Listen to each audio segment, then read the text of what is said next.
Good morning and welcome to the new episode of Better Thyself. Many a time you feel that your life is running at a very low level and you are resistant to all change. You forget that if you keep the same life going on a loop, even if it means monotony, even if it means drudgery, mental and physical exhaustion, boredom, inertia, stagnation at every level, you want to keep on going. That's a human nature. You don't want to change the direction. You want to just keep on going with the flow. And you forget that's very easy going down the hill. It's difficult going up. You forget that's easy to go with the current than against the current. You forget that when anything stagnates, it gathers dust, it gathers fungus, cobwebs, rust. It leads to decay in every sense and is in fact the beginning of the end. We have got to learn to reinvent, reboot, reconfigure, reset, restore, rejuvenate, and refuse, most importantly, to live in the rut. So how to get out of the rut is a $1,000,000 question. It's very important that we get out of the rut of our routine of our life and the way of life. But what about our attitudes? I see people enough. They're accustomed to reacting and responding to life, responding to the people and the situations in the same rut. The people who talk of the positivity, very misleading words, as I explained in my book, Technology of Being Human. These are the people who whine, who complain, who run down others, who speak in offhanded manner towards other human beings. Is a second habit to criticize, become careless and very offhand manner towards others, and practically about everything in life. The solution is what to do. Very simple. Get out of the rut. But how to get out of the rut? Again, very simple. Getting out of the rut is not difficult. Pause and get up. Now, I read a poem by Laurie Deschen long back. The Laurie's poem is called Practice the Pause. And there are 5 lines of that which I love. Pause before judging. You want to judge something? You want to judge a work of art? You want to judge the action of your parents and your friends? Pause and then judge. So coming back to the poem, pause before judging, pause before accusing, pause before assuming, pause whenever you are about to act harshly, and you will avoid doing the same thing again later. So when you accuse somebody, think about it. Is it justified? If it's not justified, should you do it? Don't assume things. Somebody has told you that XYZ is a thief. Do you believe it will be a thief? Don't accuse. And don't assume that somebody is telling you is correct. And why react harshly? Give a chance.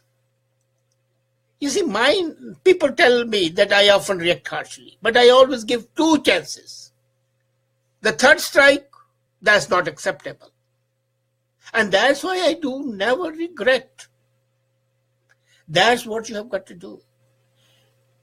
3 strikes and the penalty is death penalty. Death penalty to the action, not to the person. So pause before any action. Pause before any thought. Pause before any judgment. Pause before believing anything. And you would find that this pause will be an opportunity for you to become a better human being, a better judge, a better accuser, a better parent, a better son, a better friend, in fact, a better human being. Now imagine your son comes home late. You ask him why he is late. Normally you don't have much of interaction with him, so he stutters and falls and starts shouting at him. You're not pausing for his response. That's not the way things are done. Your son, suppose a daughter talks back to you and you cannot tolerate the rudeness and you say, what nonsense, and maybe he will slap. Did you pause? Was the accusation not justified? Why do you assume the child is being rude and disobedient? So twice you have got to pause, but you did not.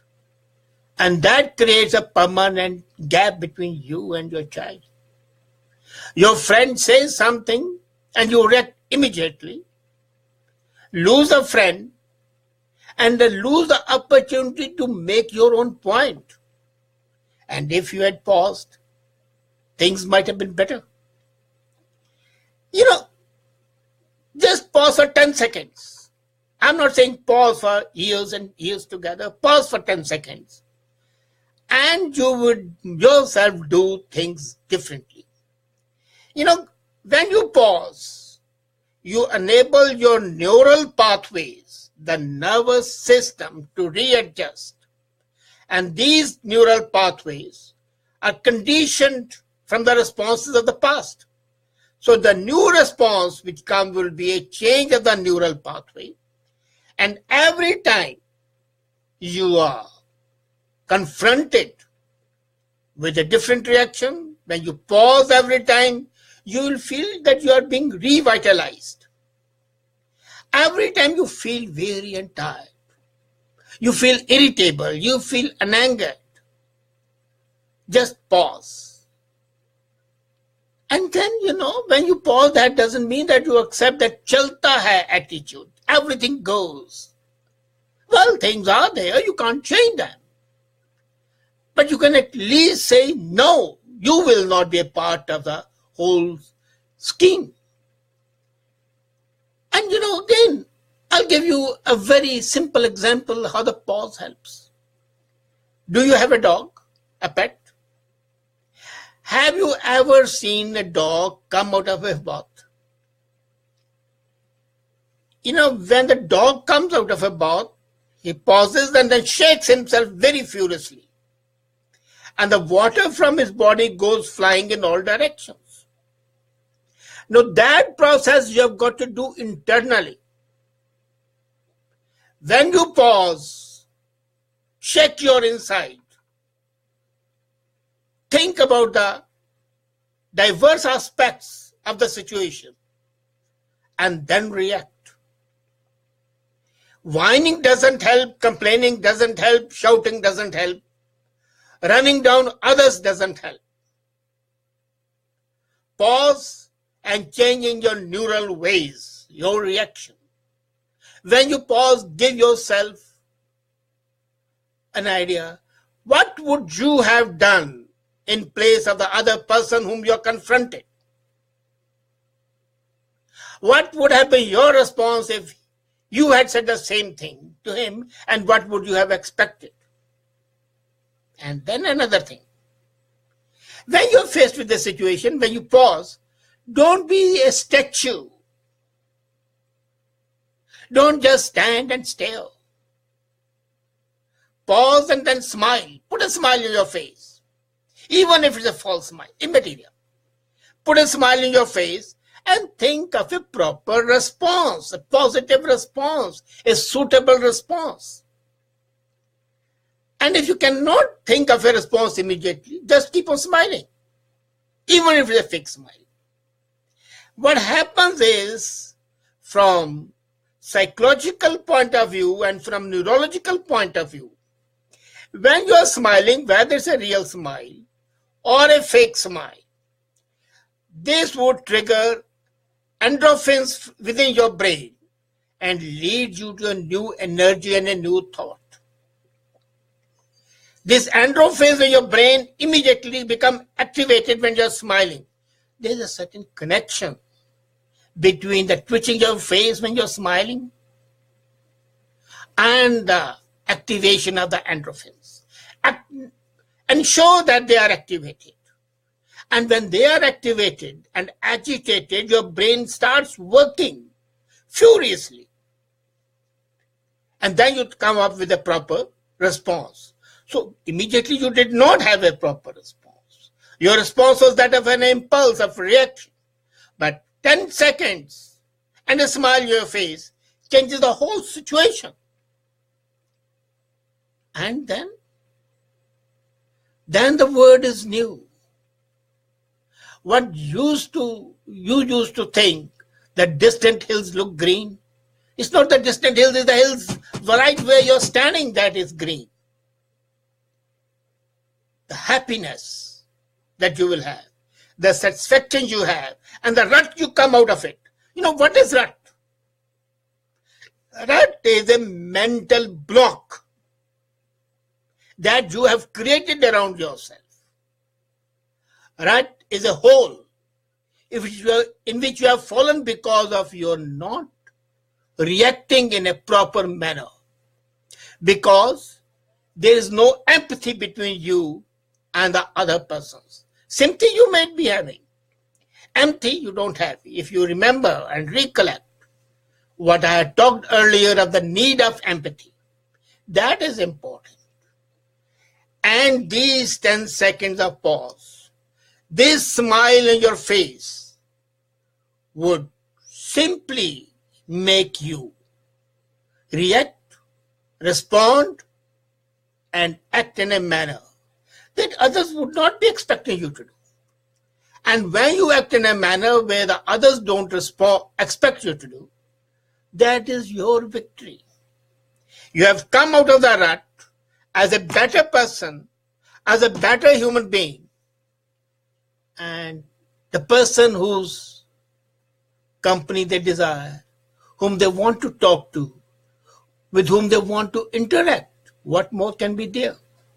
So this would be the beginning of a new life.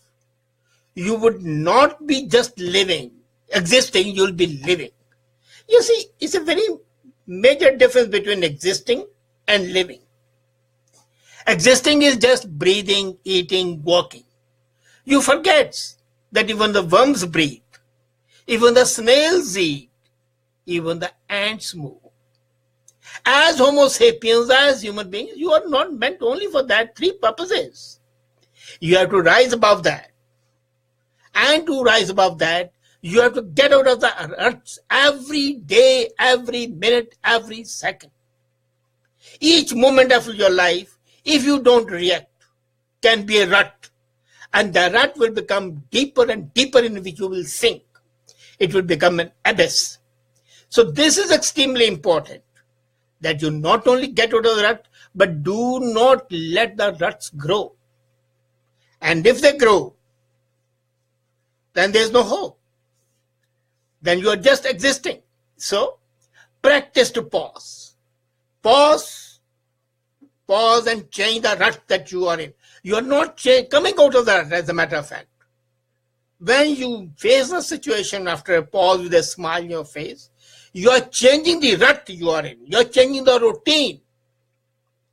Once you have established a communication with other persons on a different level than it has been before you paused and smiled, you would find life is much more enjoyable and much more worth living.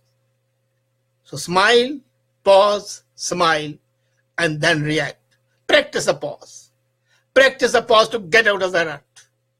Practice the pause and smile and start living. Stop existing. Thank you.